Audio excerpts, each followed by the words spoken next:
nama aku Monica dari kelas 4B. Hari ini aku mau bercerita dongeng yang berjudul Ratu Menangis. Dahulu kala, hiduplah seorang ibu dan anak perempuannya bernama Darmi. Ayah Darmi telah lama meninggal. Dahulu, mereka hidup berkecukupan. Namun setelah ayah Darmi meninggal, ibu Darmi harus bekerja keras di ladang demi menghidupi kebutuhan mereka. Setiap hari bekerja di ladang membuat kulit ibu Darmi gelap. Berat tubuhnya juga kian menyusut. Semua dilakukan demi Darmi, anak satu-satunya. Namun, Darmi tidak mau membantu ibunya bekerja. Kerjanya setiap hari hanya berdandan dan enggan keluar rumah karena takut kulitnya gerap seperti ibunya. Saat ibunya hendak ke ladang, ibunya berkata, "Darmi, bisakah kamu masak hari ini, nak? Ibu tidak bisa kurang siang ini karena harus menyelesaikan panen kita. Jika sudah selesai memasak, maukah kamu mengantarkannya ke ladang?" Darmi yang sedang menyisir rambutnya terkejut. "Tidak mau, Bu. Aku kan habis keramas. Lalu jika aku mengantarkan makanan ke ladang, nanti kulitku akan jadi hitam. Aku kan habis luluran," jawab Darmi. Ibu Darmi yang mendengar jawaban tersebut hanya bisa mendelehkan kepalanya dengan sedih. Saat di ladang, ibu Darmi bekerja keras. Dia mengumpulkan hasil panen dan akan dijual ke pasar esok hari. Setelah dia beristirahat sambil meminum air, dia pun berdoa dalam, "Ya Tuhan, tolong kami, ubahlah anakku dan lepaskan dia dari sifat malasnya." Setelah dari ladang, ibu Darmi langsung pulang ke rumah. Ibu Darmi terkejut karena tidak ada makanan untuk dimakan. Ternyata Darmi tidak sama sekali memasak. Darmi yang lihat ibunya pulang malah marah-marah. "Ibu ini kemana aja sih? Masa tidak ada makanan di rumah? Aku kan lapar seharian tidak makan," ucap Darmi. Ibunya pun menjawab dengan sabar, "Darmi, tadi kan ibu sudah memintamu untuk memasak." Darmi yang mendengar jawaban itu pergi meninggalkan ibunya yang kelaparan dan juga lelah.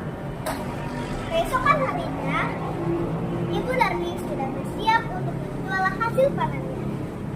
"Darmi, ikutlah dengan ibu ke pasar, nak. Ibu membutuhkanmu untuk membawa hasil panen kita," ucap sang ibu. "Tidak mau, Bu. Nanti kulitku kotor. Apalagi kan becek.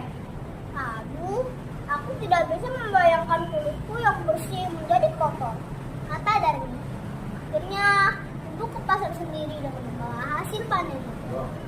Setelah ibu pulang dari pasar, Darmi mendekati ibunya yang sedang menghitung uang hasil panen. "Bu, bedaku habis. Tolong belikan ya, Bu," ucap Darmi. "Iya, ibu belikan. Tapi kamu harus ikut supaya ibu tidak salah beli," jawab sang ibu. Akhirnya, Darmi dengan terpaksa ikut perginya ke pasar dengan menggunakan baju. Tapi, dia berbisik kepada ibunya, "Bu, nanti kita jalannya jangan berdampingan. Ibu di belakangku saja." Dengar hal itu, ibunya pun bertanya, "Kenapa, Darmi?" Tanpa memberikan alasan, Darmi pun tetap memaksa ibunya untuk berjalan di belakangnya. Darmi sebenarnya malu berjalan bersama ibu karena ibunya yang berkulit gelap dan wajah yang tak terawat. Tiba-tiba, di tengah jalan ada seorang perempuan yang merupakan teman Darmi, lalu menghampirinya dan bertanya, "Hai Darmi, kamu mau kemana?" tanya teman Darmi. Darmi menjawab, "Aku mau ke pasar." Teman perempuan Darmi yang melihat ibunya dengan pandangan bertanya, "Ya siapa, Darmi? Ibumu ya?" Darmi yang tak ingin temannya tahu jika dia mempunyai ibu yang kotor dan jelek, segera menjawab, "Oh, ini pembantuku. Itu saja bukan ibuku. Ih, amit-amit deh." Mereka melanjutkan perjalanan. Darmi bertemu dengan seorang laki-laki, yaitu temannya yang lain. Darmi, kamu mana? Tanya teman laki-laki tersebut. Aku mau ke pasar, jawab Darmi. Lalu temannya pun kembali bertanya pada Darmi. Wah, siapa di belakangmu? Ya, ibumu. Dengan segera, Darmi langsung menjawab, bukan, dia bukan ibuku, tapi pembantuku. Ucap Darmi. Sungguh hati ibu Darmi semakin sedih melihat anak yang begitu tega mengakui dirinya sebagai pembantu. Namun sekuat tenaga dia berusaha menahannya. Sampailah Darmi dan ibunya di pasar. Saat mereka memasuki pasar, lagi-lagi dia bertemu dengan teman yang lain. Darmi dan temannya menangkap perbicaraan yang sama seperti teman-teman sebelumnya dan mengakui ibunya sebagai pembantu. Ibu Darmi tak kuasa menahan air matanya. Dia sudah tidak tahan lagi dengan apa yang diucapkan oleh anaknya. Maka dia pun berdoa dalam hati. Ya Tuhan, hamba sudah tidak kuat lagi dengan sikap anak hamba. Tolong hukumlah dia agar menjadi jerat. Setelah selesai berdoa, tiba-tiba Darmi menjerit. Ah, ibu, kenapa aku? Ada apa dengan kakiku? Kenapa tidak bisa digerakkan lagi? Ucap Darmi.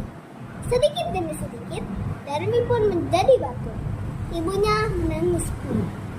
Maafkan aku nak, ini semua karena perlakuanmu terhadapku. Ucap ibu sambil menangis. Ampun bu, ampun. Darmi tidak akan mengulanginya lagi. Ucap Darmi. Darmi pun menangis dan merintih kesakitan sambil meminta ampun kepada ibu. Sayang, semua tak bisa dikembalikan. Darmi pun tetap menjadi batu. Dia harus menanggung hukuman atas perbuatannya karena durhaka terhadap ibunya yang sudah merawatnya dan menjaganya hingga dia besar. Lalu Darmi itu lalu dipindahkan oleh orang-orang di tebing. Hingga sekarang batu itu masih ada di Kalimantan Barat dan dinamakan Batu Menangis. Itulah cerita rakyat Kalimantan Barat tentang legenda Batu Menangis. Tamat. Dadah.